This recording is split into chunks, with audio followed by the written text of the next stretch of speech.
So it's finally time to take a look at what I use to record my YouTube videos with. Today I'll be showing you guys what camera I use, what tripod I use, and even what lighting I use. Yeah.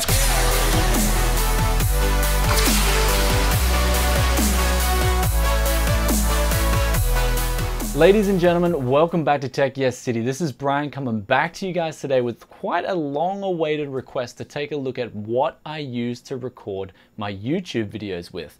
Now, just like all my other tech around here, my video recording equipment is no exception to the value for money orientated stance that I have. So pretty much all the gear that you're seeing in this guide today or this show all today is pretty much the best bang for buck recording gear you can get. So first things first, the cameras that I use. This is the Canon EOS M and I absolutely love this camera. It's fantastic value for money. I picked up my first one for around about $290 about 2 years ago, and that came with a 22mm lens, which I'm actually shooting from right now. And these lenses are really sharp, really good value for money. Now I recently acquired a second EOS M for only $100, so they can be picked up for extremely cheap.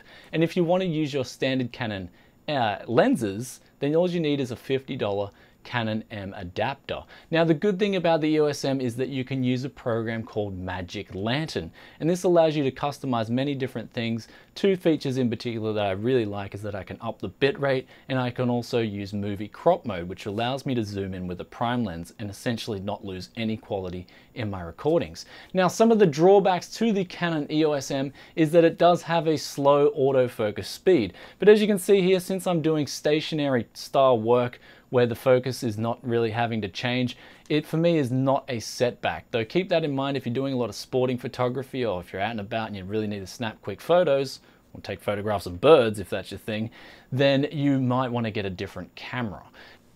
Now the second pair of lenses that I do use with this camera is a 50mm Yongnuo 1.8 aperture lens. This lens can be picked up for $70 or $60 off eBay, and I recently did a review on it and I was blown away by the quality of the bokeh, which if you're doing B-roll, in my opinion, you will want some good bokeh. So for the money, hands down the best bokeh you can get.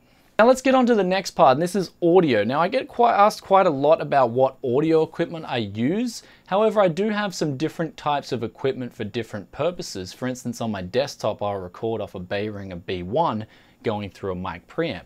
Though for just doing the videos that I'm doing for you guys now, I have simply a lavalier microphone plugged directly into the camera. And this is another reason why I love the EOS M. If you turn all the manual recordings down pretty much to a low setting and you have a high sensitive lavalier microphone, you'll be able to get noise-free recordings out of your Canon EOS M, which is a great benefit. It's going to save you a lot of time, and it'll save you money because you won't need an independent recorder like a Zoom H1 for example. Now what about for recommendations with microphones? Well, if you're on an extreme budget, I can recommend you guys the Sony ECM CS3, which is like a $15 lavalier stereo lavalier microphone that'll get you exceptional recordings from your EOS M. Now, the lavalier that I'm using at the moment is a step up. It's a Noise one from a company called Noise Labs, and I'll put the description in the link below, but if you want to check out the review for that, I'll put that up there as well.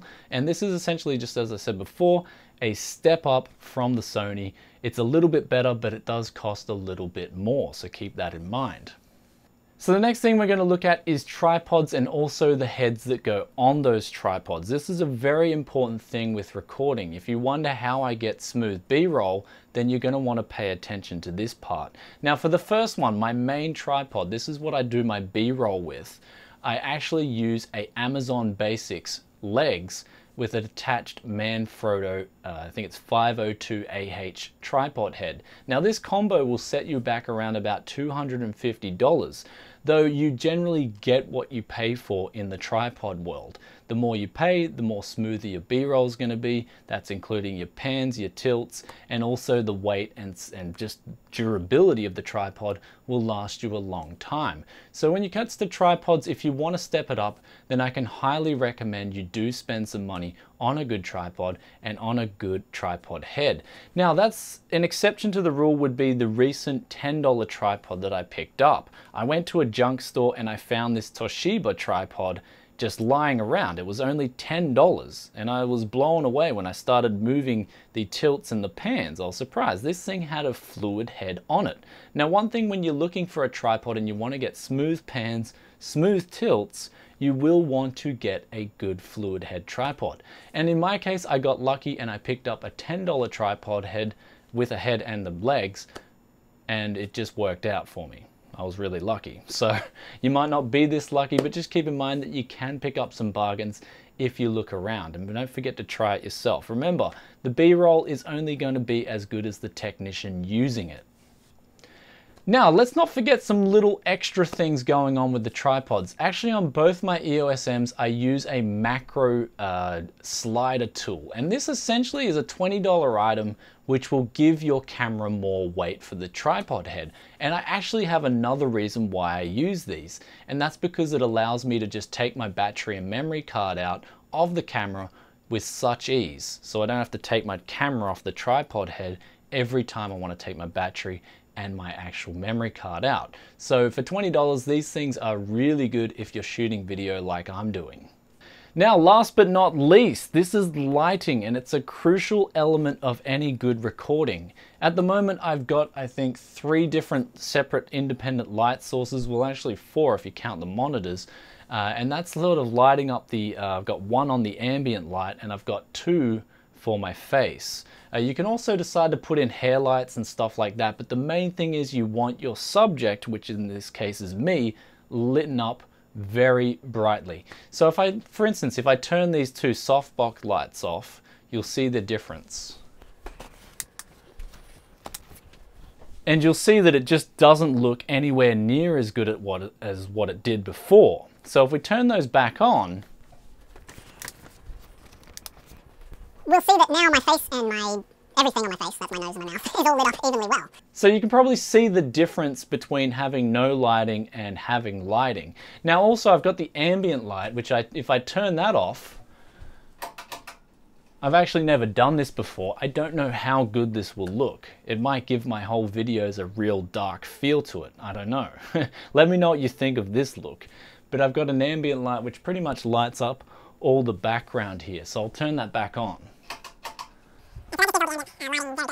So once you've got all your production gear set up, that's your lighting, your tripod, your audio, and your camera and your lens, you'll need a good piece of software to post-produce the recording that you've just produced. And in my case, I use a program called Adobe CS6 Premiere Pro. That being said though, there are many different alternatives out there, and which one is best for you, it depends on you, the user. So I suggest maybe you try a few different ones, see which ones suit your needs, but keep in mind that Premiere Pro is sort of a very in-depth program that has a lot of features, and once you know how to use it, I can highly recommend it. Though the learning curve is a little bit steep, so keep that in mind. And with that being said, the alternatives I think are like Sony Vegas 13, Final Cut Pro, and there's also Microsoft Movie Maker as well if you're on an extreme budget. So keep in mind that some of these software programs will cost a little bit of money as well. Now, lastly, let's tally up all the costs. If you want to start getting into production, then I'll put a base needs cost here. That's if you want to get decent video like I'm using.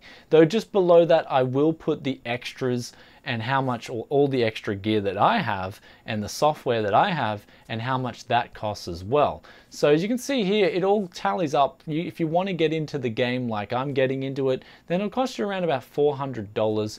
That's including the tripod, lighting, and a basic lens and a basic camera. Though keep in mind though that you will need a decent memory card, and that's one thing not to skimp on. Make sure you get like a $10 or at least a $15 class 10 memory card so you can shoot movies without having it cut out. And believe me, a cheap memory card will cut out while you're shooting 1080p 30 FPS video.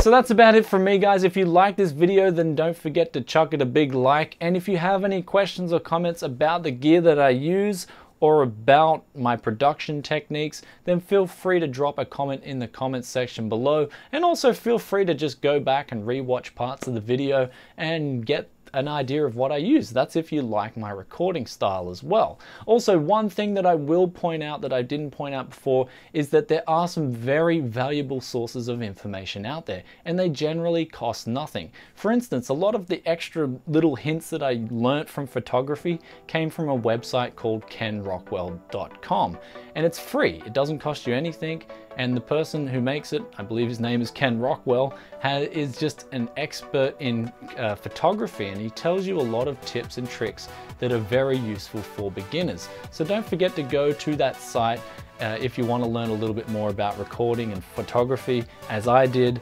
And yeah, I'm just pointing and letting you guys know about that site, as it was a very valuable source of information, as it taught me essentially a lot of the times it's not just the gear, but it's the user themselves using that gear. So learn to get the best out of your gear and learn to use it as best you can, if that makes any sense. But anyway guys, I'm out of here, and if you haven't already, subscribe to Tech Yes City, where I'll be coming back to you guys with more tech news and reviews, and I'll catch you in the next one. Peace out for now, bye. And what we can do here is we can actually disable the services that we don't need, some of those invasive services.